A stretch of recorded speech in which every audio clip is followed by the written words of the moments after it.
धनश्री गायकवाड़ ने लिखा है how to handle hormonal changes.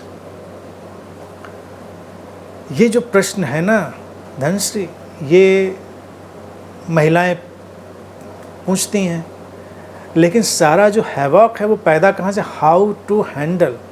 ये जो हाउ है ना, ये बिल्कुल हवा बना देता है चीज़ों का।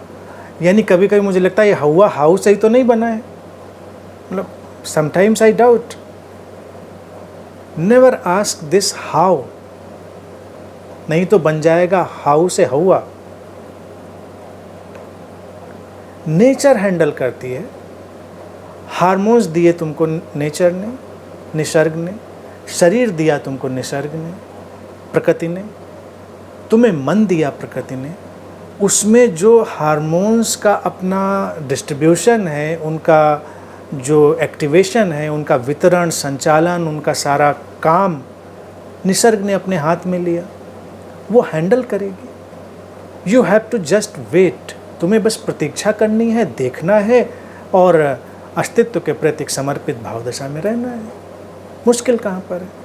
तो ये हाउ टू ना पूछें, हाउ टू पूछेंगे how to make friends, how to become enlightened, how to do meditation, how to sleep, how. दुनिया भर तुम किसी बुक स्टोर में चले जाओ, कितनी हाउ हाउ वाली किताबें लगती हैं, बिल्कुल हाउ हाउ हाउ हाउ। इतना हाउ हाउ की ज़रूरत नहीं है। सिंपली कुछ गहरी सांस लो, रिलैक्स रहो। ध्यान की रेसिपी मैंने बताई दी तुमको। ध्यान की रेसिपी को अपने अंदर डालो, प्रकृति को अपना काम करने दो। सब बैलेंस्ड है, हार्मोन्स भी बैलेंस्ड है, they are always balanced. Imbalance होते क्यों हैं? क्योंकि तुम कहोगे डॉक्टर के पास तो जाते हैं, इम्बैलेंस का मेडिकेशन होता है। वो हमने अपने माइंड से इम्बैलेंस कर लिए होते हैं, क्योंकि इतना हमने उनको बैलेंस करने की कोशिश कर ली होती है कि उनको इम्बैलेंस कर देते हैं। जैसे वो खरगोश और कनखजूरे वाली कहानी सुनी होगी ना, बड़ी पॉपुलर कहानी है खरगोश और कनखजूरे वाली। कनखजूरा जिसको सेंटीपैड कहते हैं ना, जिसके बहुत सारे पैर होते हैं, तो कहते हैं एक खरगोश और कनखजूरा मॉर्निंग वॉक पे जाते थे। लॉकडाउन चल रहा था, तो लॉकडाउन में खरगोश ने देखा कि कमाल है, हम तो 2 पैर पे चलते हैं, फिर उछलते हैं, फिर बैठ जाते हैं, ये कनखजूरा साहब इतने पैर ऐसे ऐसे ऐसे ऐसे चले जा रहे हैं, कितना सिस्टमेटिक है। तो उसने पूछा, सोचा, पहले तो सोचा दिमाग में खरगोश ने, कैसे चलता होगा, कैसे मैनेज करता होगा, एक पैर आगे बढ़ाया, फिर दूसरा बढ़ाया, फिर तीसरा बढ़ाया, अब इतने पैर हैं तो इसको कैसे पता चलता हो कौन आगे रखें कौन पीछे रखें। तो उसने जाके कनखजूरे से पूछ दिया कि भाई साहब बड़ी दुविधा है, उलझन है, हम तो 2 पैर से चलने में परेशान हो रखे हैं, आप इतने पैरों के साथ कैसे चल लेते हो, हाउ कैन यू वॉक। अब कनखजूरे का कोई गुरु होता तो वो लिख देता how to walk with so many legs, how to balance your legs. अब कनखजूरों के गुरु नहीं होते, इसलिए वो बेचारे बचे हुए हैं। तो कहानी ये कहती है रोचक कि कुछ दिन बाद कनखजूरा आना बंद हो गया मॉर्निंग वॉक पे।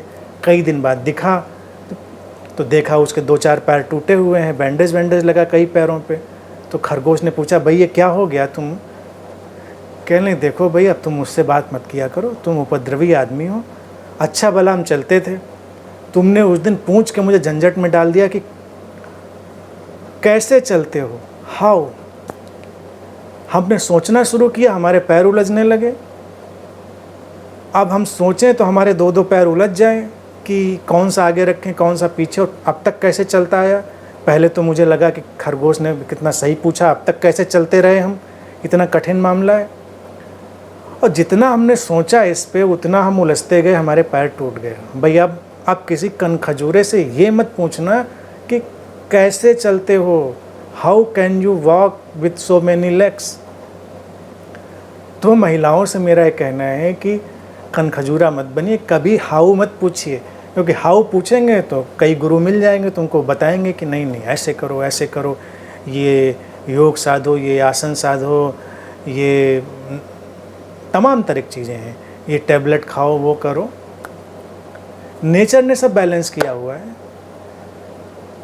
चांद कभी नहीं पूछता कि हमको कैसे बैलेंस में रखा जाए, धरती कभी नहीं पूछती कि हम कैसे अपने उस पर रिवॉल्व हों और कैसे हम सन के चारों तरफ जाएं, या मतलब द होल नेचर अपनी ही सिंक में, अपनी ही रिदम में चल रही है।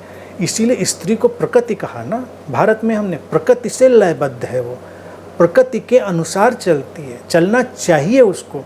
उसका अपना माइंड कंटेमिनेट हो जाए तो सारी गड़बड़ है, नहीं तो स्त्री शरीर, स्त्री मन निसर्ग से लयबद्ध है। हार्मोन्स हैं, हार्मोन्स में प्रॉब्लम नहीं है। कभी कभी तुमको थोड़ी उलझन, बेचैनी, झंझट लग सकती है, तो वो भी ढंग है, उसका ढंग है, बैलेंस होने का ढंग है। ऐसा भी होता है कभी कभी, चलता है। तुमने उससे कोई अपना तादात्म्य नहीं बनाया, गुजर जाएगा, बीत जाएगा। तादात्म्य बना के पकड़ कर तुमने उस पर अपना काम करना शुरू कर दिया, सब गड़बड़ हो जाएगा। तो एक प्राकृतिक जीवन जियो और ये हाउ कभी मत पूछो।